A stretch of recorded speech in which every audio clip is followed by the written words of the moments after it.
you holding up? Because I'm a potato. Oh, good. My slow clap processor made it into this thing, so we have that.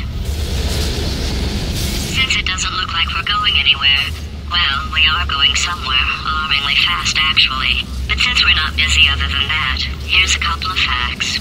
He's not just a regular moron. He's the product of the greatest minds of a generation, working together with the express purpose of building the dumbest moron who ever lived. And you just put him in charge of the entire facility. Good, that's still working. Hey, just in case this pit isn't actually bottomless, do you think maybe you could unstrap one of those long fall boots of yours and shove me into it? Just remember to land on one foot.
your science.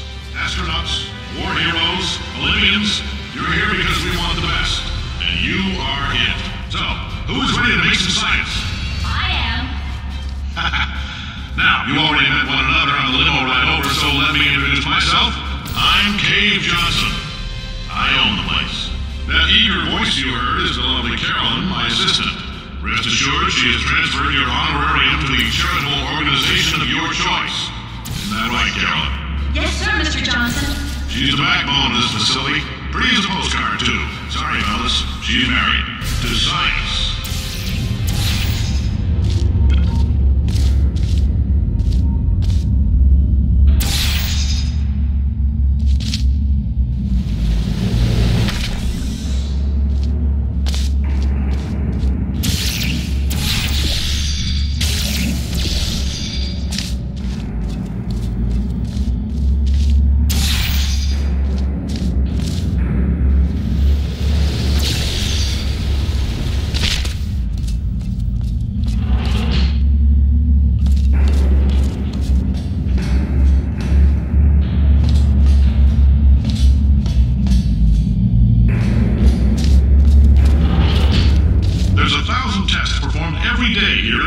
Spheres. I can't personally oversee every one of them, so these pre-recorded messages will cover any questions you might have and respond to any incidents that may occur in the course of your science adventure.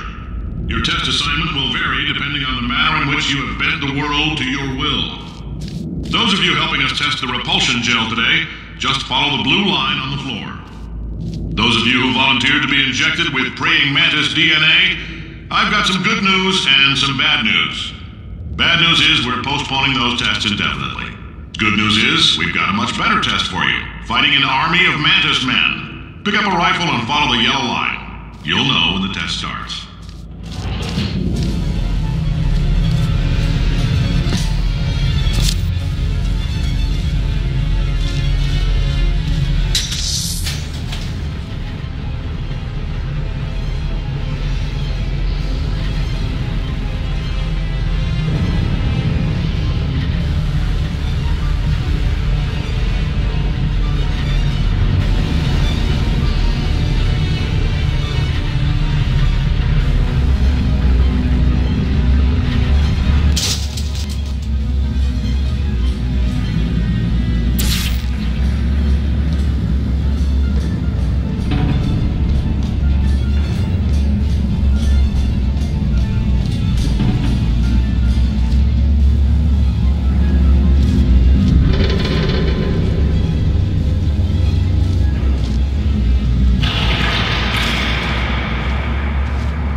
They say great science is built on the shoulders of giants.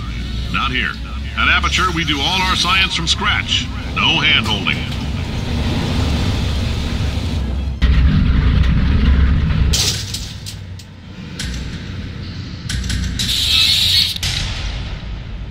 All right, let's get started. This first test involves something the lab boys call repulsion gel. You're not part of the control group, by the way. You get the gel. Last poor son of a gun got blue paint. All joking aside, that did happen. Broke every bone in his legs. tragic, but informative. Or so I'm told.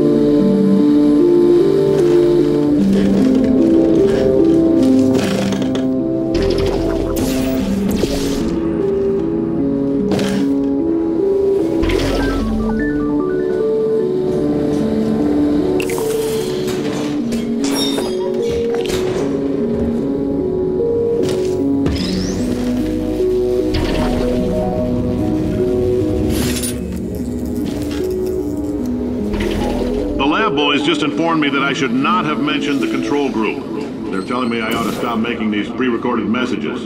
That gave me an idea. Make more pre-recorded messages. I pay the bills here, I can talk about the control group all damn day.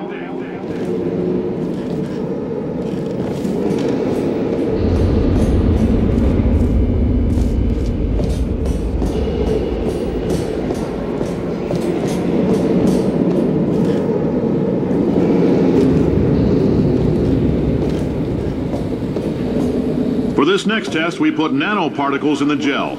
In layman's terms, that's a billion little gizmos that are going to travel into your bloodstream and pump experimental genes and RNA molecules and so forth into your tumors. Now, maybe you don't have any tumors. Well, don't worry. If you sat on a folding chair in the lobby and weren't wearing lead underpants, we took care of that too.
In case you got covered in that repulsion gel, here's some advice the lab boys gave me.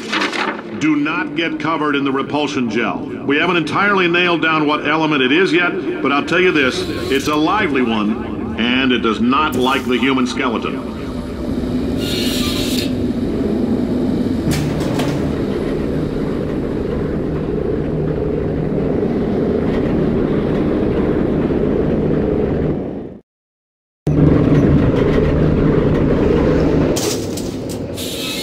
All these science spheres are made of asbestos, by the way. Keeps out the rats. Let us know if you feel a shortness of breath, a persistent dry cough, or your heart stopping, because that's not part of the test. That's asbestos. Good news is the lab boys say the symptoms of asbestos poisoning show a median latency of 44.6 years. So if you're 30 or older, you're laughing. Worst case scenario, you miss out on a few rounds of canasta. Plus, you forwarded the cause of science by 3 centuries. I punch those numbers into my calculator, it makes a happy face.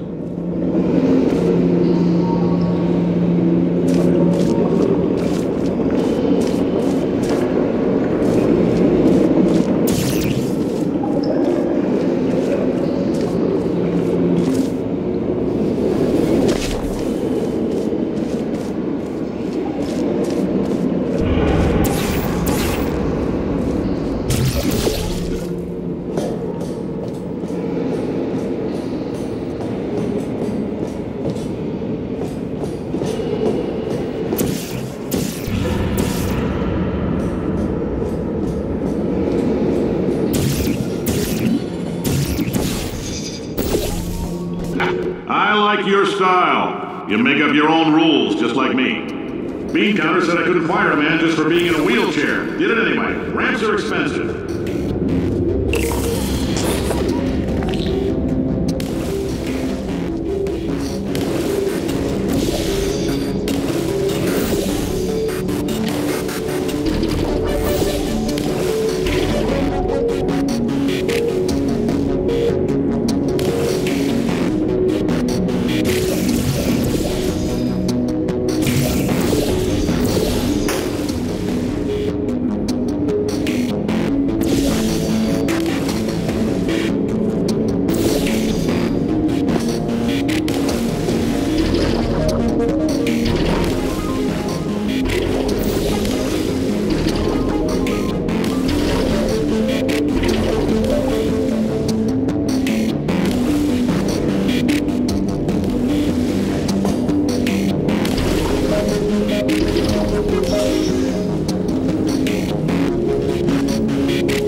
That coffee we gave you earlier had fluorescent calcium in it so we can track the neuronal activity in your brain. There's a slight chance the calcium could harden and vitrify your frontal lobe. Anyway, don't stress yourself thinking about it. I'm serious. Visualizing the scenario while under stress actually triggers the reaction.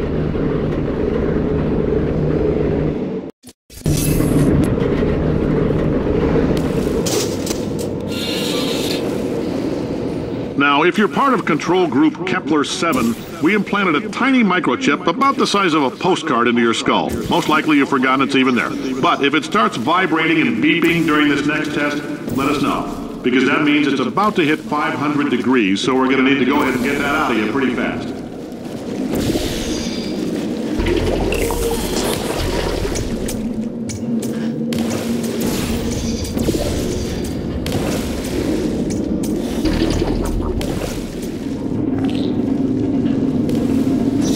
Telling them, keep your pants on. All right, this next test may involve trace amounts of time travel. So, word of advice, if you meet yourself on the testing track, don't make eye contact. Lab boys tell me that'll wipe out time. Entirely. Forward and backward. So, do both of yourselves a favor and just let that handsome devil go about his business.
If you're hearing this, it means you're taking a long time on the catwalks between tests.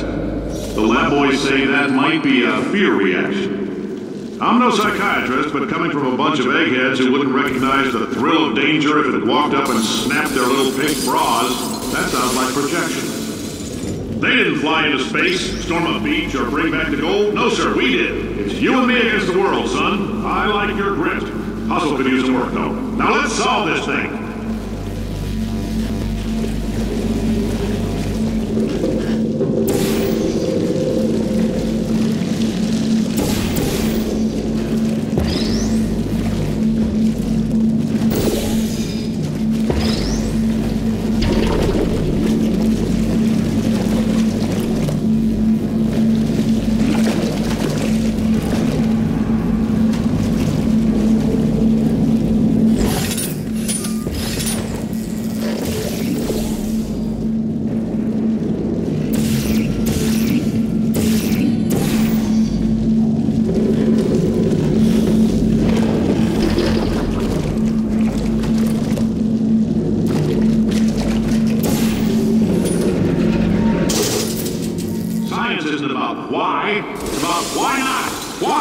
much of our science dangerous? Why not marry safe science if you love it so much? In fact, why not invent a special safety door that won't hit you on the butt on the way out because you are fired? Now you test subject, you're doing fine. Yes, you, box your stuff. Out the front door. Parking lot, car, goodbye.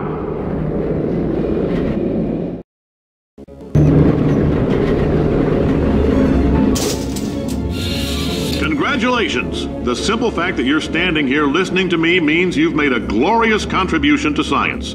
As founder and CEO of Aperture Science, I thank you for your participation and hope we can count on you for another round of tests. We're not going to release this stuff into the wild until it's good and damn ready, so as long as you keep yourself in top physical form, there'll always be a limo waiting for you. Say goodbye, Carolyn. Goodbye, Carolyn. She is a gem.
Greetings, friend. I'm Cave Johnson, CEO of Aperture Science.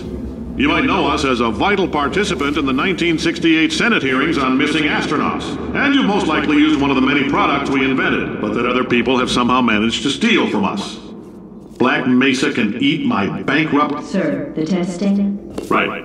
Now you might be asking yourself, Cave, just how difficult are these tests? Well, if you're allergic to peanuts, you might want to tell somebody now, because this next test may turn your blood into peanut water for a few minutes. On the bright side, if we can make this happen, they're going to have to invent a new type of Nobel Prize to give us, so hang in there. The average human male is about 60% water. As far as we're concerned, that's a little extravagant. So if you feel a bit dehydrated in this next test, that's normal. We're going to hit you with some jet engines and see if we can't get you down to 20 or 30%. All right, we're working on a little teleportation experiment. Now, this doesn't work with all skin types, so try to remember which skin is yours, and if it doesn't teleport along with you, we'll do what we can to sew you right back into it.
Greetings, friend. I'm Cave Johnson, CEO of Aperture Science. You might know us as a vital participant in the 1968 Senate hearings on missing astronauts. And you've most likely used one of the many products we invented, but that other people have somehow managed to steal from us. Black Mesa can eat my bankrupt... Sir, the testing? Right. Now you might be asking yourself, Cave, just how difficult are these tests? What was in that phone book of a contract I signed? Am I in danger? Let me answer those questions with a question. Who wants to make $60? Cash. You can also feel free to relax for up to 20 minutes in the waiting room, which is a damn sight more comfortable than the park benches most of you were sleeping on when we found you. So, welcome to Aperture. You're here because we want the best, and you're it. Nope. Oh, hi. Say, you're good at murder. Could you, murder this bird for me? Ow. No, wait. Just kill it and we'll call things even between us. No hard feelings. Please get it off me.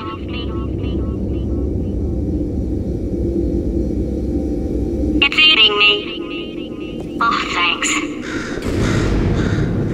Did you feel that? That idiot doesn't know what he's doing up there. This whole place is going to explode in a few hours if somebody doesn't disconnect him.